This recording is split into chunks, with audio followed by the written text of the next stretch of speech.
Bismillahirrahmanirrahim. Elhamdülillahi Rabbil alamin. Vessalatu vesselamu ala Resulillah amma ba'd. Урматтуу мусулмандар, урматтуу эл журт. Мына бүгүн Аллах Тааланын буйругу менен бардыгыбыз ниет кылып көптөн бери күткөн ушул Рамазан айынын биринчи күнүн мына орозо кармап, орозо ниетинде, орозо оозубуз менен мына ушул күндү өткөрүп жаткан учурубуз. Биринчиси жума күн, улук күн. Ал эми экинчиси бул Рамазан айынын биринчи башталышы, Рамазан эң касиеттүү ай.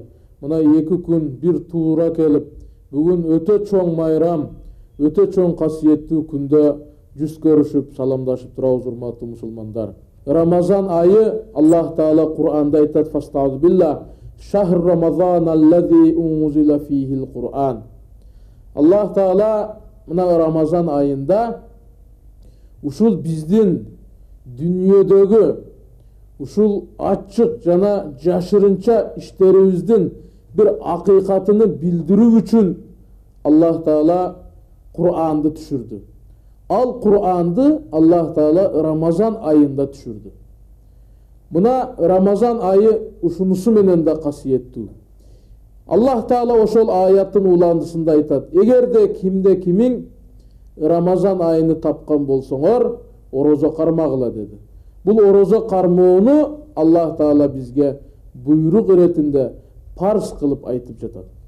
Орозо кармоо балагатка жеткен, балагат жашыны шарият эсебинде аял кишилер 9 жаштан, эркек кишилерди 12 жаштан эсептейт. Мына ушул жаштан өткөндөн баштап ал адамга орозо кармоо парз болот. Орозо кармоо ушул эрте менен таң жүргөндөн баштап күн батканга чейин ниет кылып Кудай үчүн жебей, ичпей, аялдар бири-бирине, эркектер аялдары менен, никелешкен аялдары менен да ушул өзүнүн жыныстык мамилелерин жасабай, ушул күндү таза өткөрүү керек. Мына ошол жыныстык мамиле дегенде кээ бир адамдар ушинтип түшүнөт экен. Жыныстык мамиле аял менен эркек никелешкен адал болгондорго гана буйруйт. Мына ошол адал болгон жыныстык мамилени да оозду бекиткен учурда жасабоо керек деп шарият айтат. Ал эми оозду ачкандан кийин шарият ал нерсеге уруксат берет. Мына ушундай тартиптер менен орозо кармап, кечке чейин орозо ниетинде болуу керек. Мына ошол орозо кармоо ниетини пайгамбарыбыз өзүнүн бир хадисинде ушинтип айтат: "Лайса сияму минал акли ва шурби, иннама сияму минал лагви ва рафаси, фа инна сабака ахадун ау жахила алейке факул инни саимун" дейт. Пайгамбарыбыз айтат: бул орозо кармоо жебей коюп, ичпей коюу менен эле орозо болбойт. Орозо өзүнү жаман, ыплас нерселерден сактоо менен орозо болот. Эгерде ошол орозо учурунда, орозо ниетинде турганыңызда сизди бир адам келип сөксө, сен ага да сөккү менен жооп кайтарбагын. Ага сен айткын: "Эй досум, мен орозо кармап алган элем" деп жооп бергин дейт. Бул орозо пендени тынчтыкка чакыра турган ай. Өз учурларында, орозо айларында согуштар, эки тараптын келишими менен согуштар да токтойт эле. Мына ошондуктан орозо айында урушкандар жарашып, жаман айтышып калгандар бири-бириден кечирим сурашып, бул айды, бул күндөрдү өтө тынч, өтө бейпилдик менен жана өтө ынтымактык, достук менен өткөрүү абдан зарыл, урматтуу мусулмандар. Ошондуктан бизге Аллах Таала орозону парз кылды. Ыплас нерселерден, ушак айыңдардан, гыйбаттардан, бир адамдын артынан жаман сөздөрдү айтуунан өзүбүздү сактап, таза ниетте өткөрүүчү күнгө туура келдик. күнөөлөрүбүздүн кечирилишини Аллах Тааладан тилеп калалы, урматтуу мусулмандар. Муса алейхиссаламга Аллах Таала айтты: "Ey Муса, мен Мухаммад алейхиссаламдын үммөттөрүнө эки нур бердим" деди.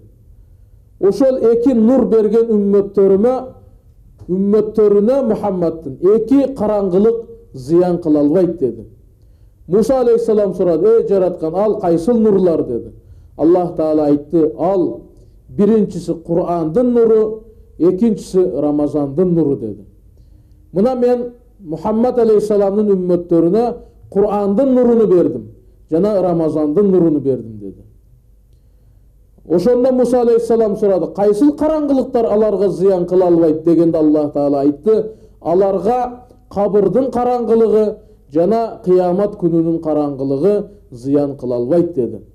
Мына урматтуу мусулмандар, ошол Мухаммад алейхиссаламдын үммөттөрү ким? Алар сиз менен бизбиз. Мына сиз менен бизди Аллах Таала Кур'ан нуру менен, Рамазандын нуру менен урматтап жатат. Ал эми кыяматтын караңгылыгы жана кабырдын караңгылыгынан сиз менен бизди сактап жатат. Мындан ашык бактылуулук, мындан ашык сооп кандай болуш керек, урматтуу мусулмандар? Мына ушундай чоң соопко, чоң касиетке Аллах Таала сиз менен бизди буйруп, мына Рамазан айы үстүбүзгө келип, Рамазан айына сиз менен биз насип буйруп орозо кармап турган учурларыбыз. Урматтуу мусулмандар, пендеге бериле турган эң бир пенденин жакшы көргөн 4 нерсеси бар. Бул биринчиси жеш, экинчиси ичиш, үчүнчүсү ошол аял менен мамиле кылуу, ал эми 4-үнчүсү уктоо. Мына ушул Рамазан айы ушул пендени сыноо үчүн ушул 4 нерсенин бардыгынан кайтарат. Ал эми уктоодон эмне үчүн кайтарат деп түшүнүп калышыбыз мүмкүн. Эмне Рамазанда уктабаш да керекпи деп? Жок. Рамазан айында Аллах Таала кечинде намаз окууну буйруйт. Мисалы таравих намаздары. Ал эми эрте менен таң жүрөлек учурда туруп ооз бекитүүнү буйруйт. Мына ошол учурларда пенде бир аз уйкудан калып, бир аз уйкудан козголгон учур болот. Мына ошондуктан жакшы көргөн уйкуну да таштап, жакшы көргөн жеш ичишти таштап, жакшы көргөн мамиле, аял менен болгон мамилени таштап, Рамазанга моюн сунган болсок, Аллах Тааланы сыноодон бактылуу инсан катары өтөбүз жана Алланын парызын аткарып, соопко ээ болгон инсандардын катарына кошулабыз. Ошондуктан урматтуу мусулмандар, Рамазан айы бул Аллах Тааланын рахматы жер жүзүнө жаап турган ай. Келиңиздер, Рамазан айында мындай гаплетте калып, эч нерсени билбестен, убакытты бекерден бекер текке кетирбестен, чын ыкластан астейдил орозо кармайлы. Ал эми ата бабаларыбыз өтө саратан, өтө күндүн ысык учурларында да орозо кармаган. Сиз менен бизге бул күндөр өтө жеңил, рахаттуу болуп жатат.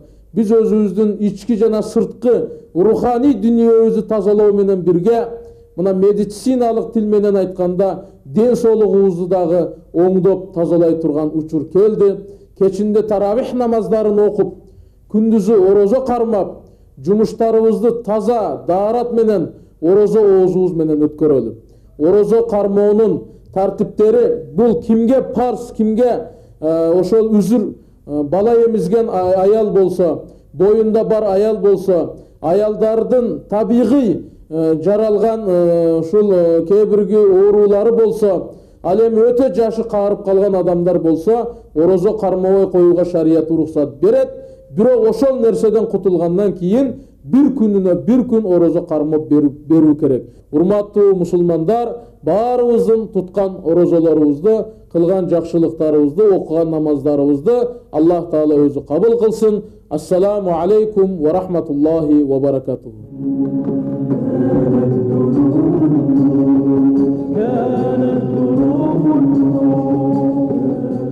وحدة المسلمين